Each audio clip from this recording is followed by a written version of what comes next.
Ya, Bapak Ibu, teman-teman dan anak-anakku sekalian yang terkasih, selamat malam. Semuanya sehat? Semuanya kabar baik? Makanya semua pening-pening dari sini ya. Masih Katolik?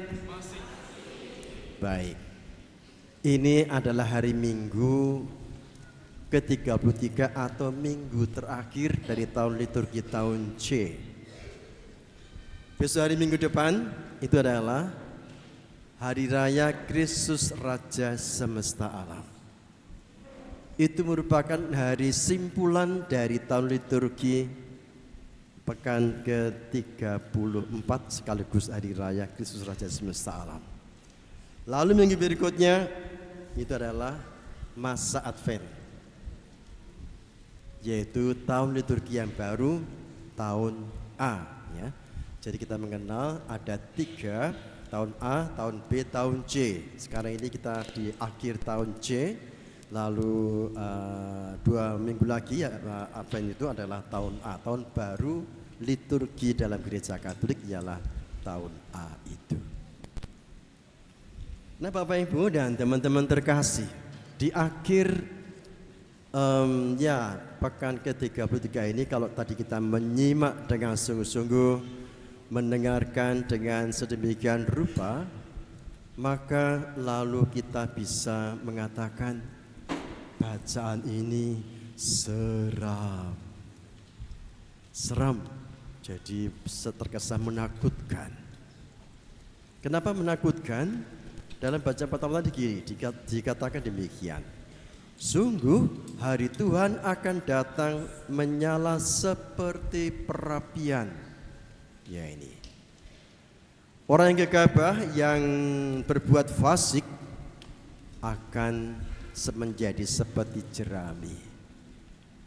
Sebaliknya yang takut akan Tuhan ya, maka akan terbit surya kebenaran dengan kesembuhan pada sayapnya. Bapak Ibu dan teman-teman terkasih, hidup ini adalah pilihan.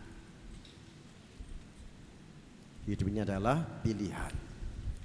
Anda tadi di rumah atau kemarin memikirkan hari Minggu ke gereja kapan? Mau jam 7, 9 pagi atau sore hari jam 6? Dibicarakan dengan anggota keluarga, oh aja besok ya, sore hari. Nah, Anda memilih hari Minggu sore. Pertanyaannya mengapa? Nah ini orang harus bisa menerangkannya. Nah, jadi Bapak sekalian, tidak ada istilahnya itu nasib ya, atau peruntungan nih, tetapi ada sebuah pilihan. Hidup ini adalah sebuah pilihan.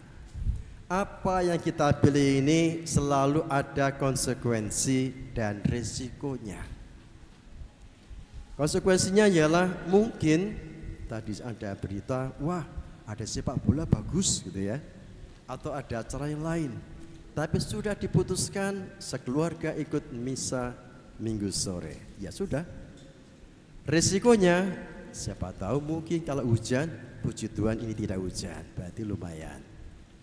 Atau risikonya biasanya hal-hal yang tidak enak itu. Tapi tidak apa-apa, sebuah pilihan itu selalu ada konsekuensi dan risikonya. Paulus dalam bacaan yang kedua ini juga mengingatkan kepada kita semua.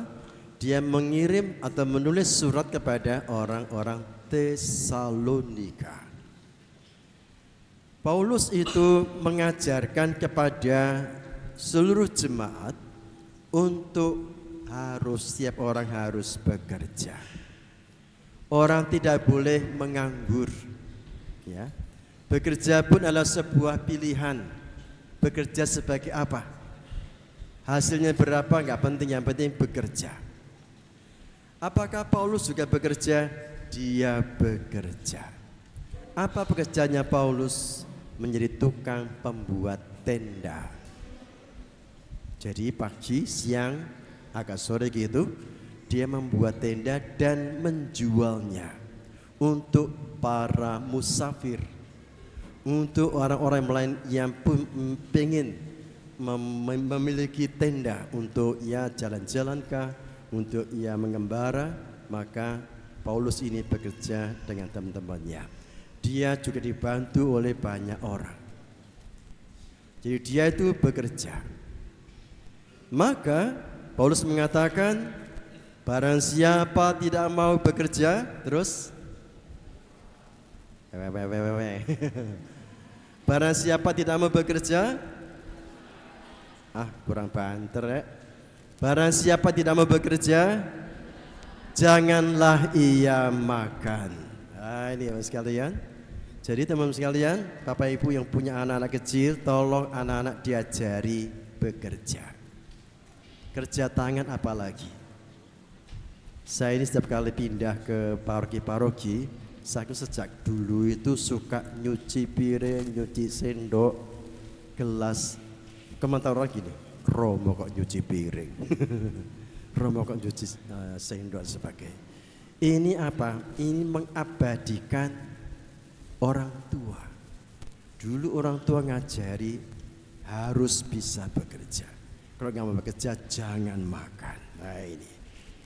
Jadi pada Bapak dan teman terkasih, supaya setiap orang itu harus punya pilihan agar hari ini kerja apa.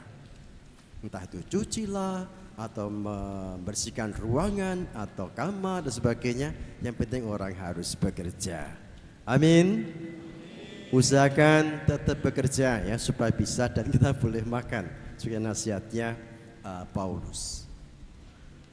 Yesus dalam Injil Suci hari ini itu juga memberikan suatu pesan yang sedemikian menyeramkan juga, bahwa hari Tuhan itu bagaikan orang ketika mengagumi bait Allah itu sedemikian indah, tinggi, besar, megah dengan aneka macam hiasan.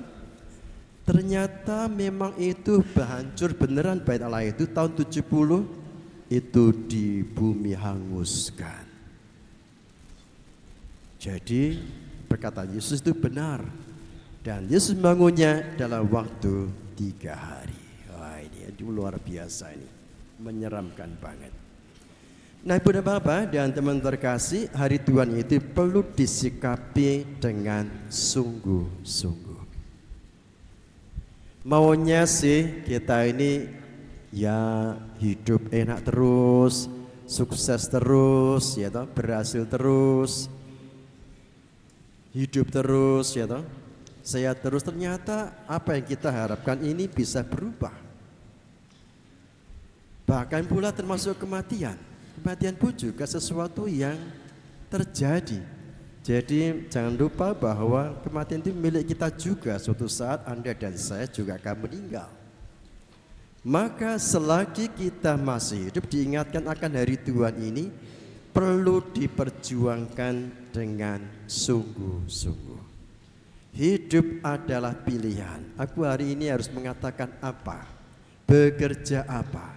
Menolong siapa? Ini adalah hari orang miskin sedunia.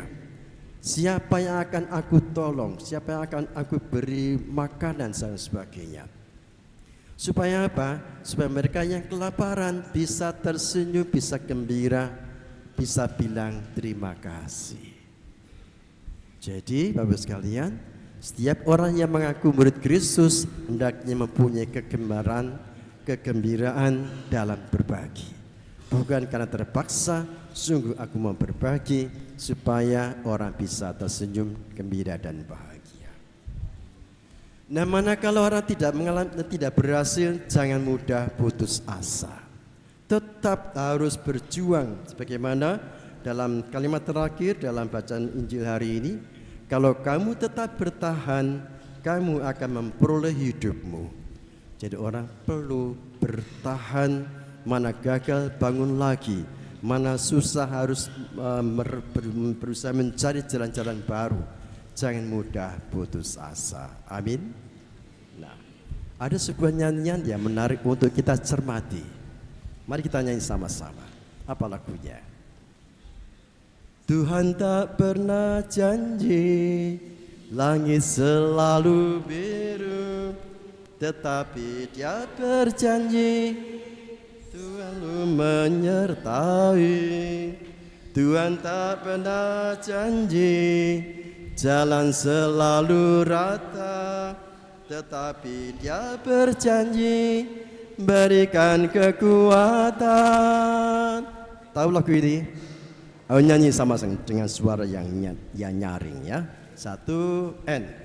Tuhan tak pernah janji langit selalu biru, tetapi Dia berjanji selalu menyertai.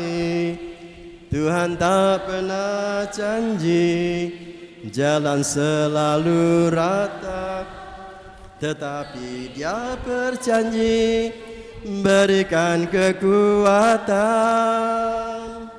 Jangan pernah menyerah, jangan berputus asa. Mujizat Tuhan ada saat hati menyembah. Jangan pernah menyerah, jangan berputus asa. Mujizat Tuhan ada bagi yang setia dan percaya. Sekali lagi, jangan pernah menyerah. Jangan pernah menyerah, jangan berputus asa. Mujizat Tuhan ada saat hati menyembah. Jangan pernah menyerah, jangan berputus asa. Terus, bagi yang setia dan percaya. Mujizat Tuhan ada bagi yang setia dan percaya. Nah, orang Katolik tidak boleh putus asa. Amin. Selalu berharap Tuhan memberikan semuanya baik pada waktunya, indah pada saatnya.